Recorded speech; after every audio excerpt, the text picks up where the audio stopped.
Hi there, welcome to this video. So this is about the test for iron in the blood.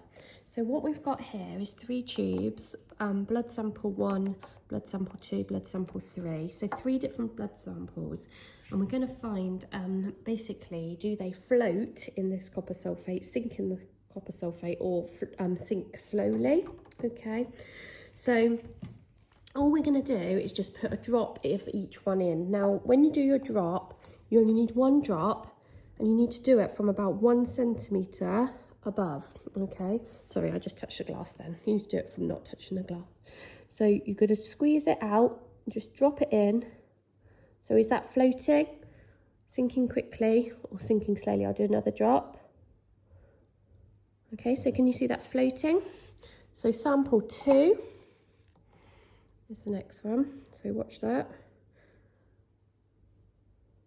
So is that floating, sinking slowly, or sinking quickly? And let's try the third one. Sample 3, 1 centimetre above. Is that float? Oops, when you touch the edge, obviously it doesn't work. There we go, that's a good one. So that's, can you see it's sinking faster? So what we found then is that sample 1 floated. So that means that this blood sample here does not contain much iron. So that patient might have anemia.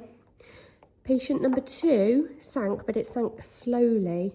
So that's probably got the right amount of iron in it. Whereas sample 3 sank the fastest, and that might even have too much iron in. Okay, so this is the iron test. We've dropped the blood into copper sulfate, and if it floats, it's an indication there's not enough iron. Now the reason why is because the iron makes the hemoglobin in the red blood cells denser. Okay, so if it's denser, it's more likely to sink. So if there's lots of iron, the hemoglobin's darker red and it sinks. If there's not enough iron, then the hemoglobin is a lighter red and it's more likely to float.